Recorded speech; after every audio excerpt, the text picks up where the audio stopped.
Thanks for staying with us. Still on the topic of reading for meaning amongst school pupils, we're now joined by Dr. Stephen Taylor, who's the Director of Research for Monitoring and Evaluation in the Department of Basic Education. Very good evening to you, Dr. Taylor. Thank you so much for your time. Last month, we heard Basic Education Minister Andrew Motshekga announcing a dire finding of the Progress in International Reading Literacy Study of 2021. The results, which reveal that only 19% of South Africans' grade 4 pupils can read for meaning. I mean, perhaps looking at grade 4 in itself and revealing the shocking percentage may be different, but the society, knowing that there is some sort of shortfall when it comes to pupils in foundation phase struggling to read for meaning, is not new.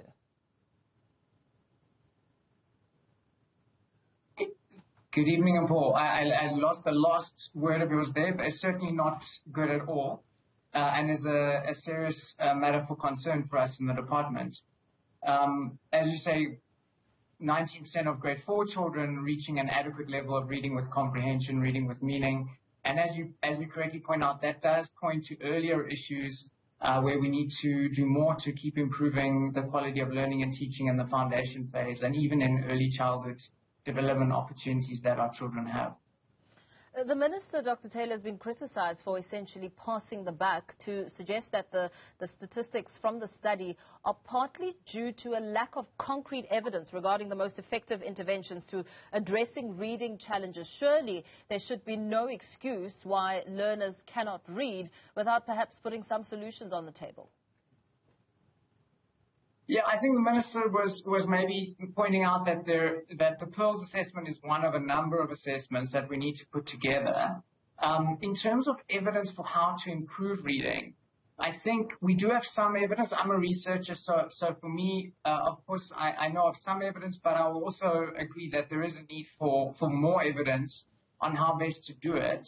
And it's actually two types of evidence when it comes to improving reading outcomes at scale in a country. On the one hand, there's how to teach reading.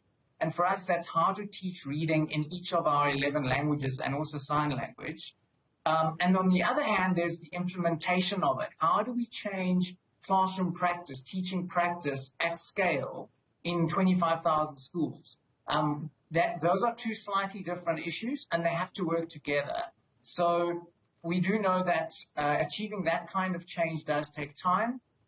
We do have some evidence on what's starting to shift the needle in that area, but there is still a need for more evidence-based approaches to how we do this. Yeah. I mean, look, we know that South Africa is unique in its representation of different language structures and cultures, yet learning to read an alphabetic language is pretty much universal when it comes to the teaching principles. So looking for some excuses why our learners are not reading is perhaps evidence of a vague and perhaps fleeting interest in the deep day-to-day challenges teachers across the country are facing, and perhaps battling with some solutions. Yeah, I think it's not really about looking for excuses. I think it's about, well, firstly, we've never had things being better, aside from the impact of the pandemic. I think it's important to understand that the story of education in South Africa is one of expanding access to education. And by about the early 2000s, once we'd made a lot of progress in expanding access to the point where virtually all children now have access to primary school and almost all complete primary school, concerns were starting to be raised around the quality of learning and teaching. And things like the Pearls assessment, which we first participated in 2006, were really alarming and showing us that there are these challenges with the levels of learning that children were achieving at grade-specific levels. We then did see quite significant improvements, still nowhere near to where we ultimately want to be, but we saw quite a bit of improvement until the pandemic hit us and took children out of school for an extended period of time. So it's not really about looking for excuses. It's about building on what has worked and making sure now that, as you say, teaching practice needs to improve. We need to make sure that the materials are available in every classroom. We need to make sure we're providing teachers with much more direct forms of support. We also need to look at our initial teacher education at universities to make sure that there's sufficient focus on the practicalities of how do you teach reading in a foundation-based classroom in the language that you're going to end up teaching. So what are you doing, as you and I speak, with these stats not being new to empower teachers in the classroom? Because they would really thrive if they had some, boosted training and even do better after understanding the structure of perhaps their own first or additional language for the first time.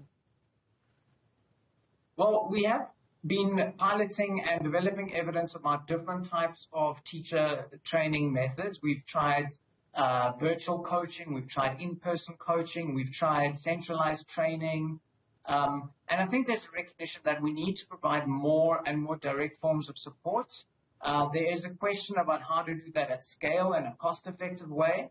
But one of the ways in which we're going to hopefully chart a way forward that not only addresses teacher support, but also materials, that addresses early childhood development, that addresses parent involvement, is through a revised national reading plan, which the department is currently doing a round of consultations on. We're currently working on a new reading plan. There was one that was approved in 2019, but it got seriously overtaken by events with the pandemic.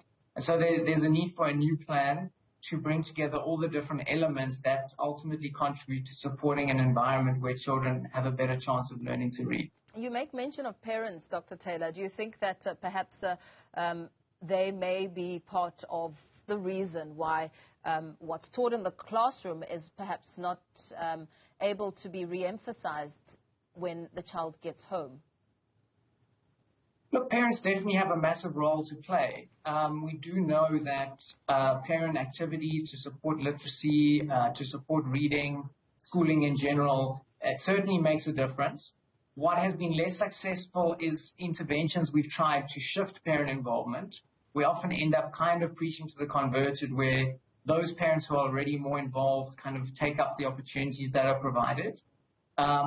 So parent involvement and communities more broadly, there is a role for that in this. We definitely need to set the example for children of reading being something that we all enjoy doing and that we see great value in it. I think that will contribute. But the other side of it is just teaching the skills of reading, which need to be done better in the classroom. Yeah, very well. Thank you so much for your time. Let's perhaps leave it there for now. Dr. Stephen Taylor.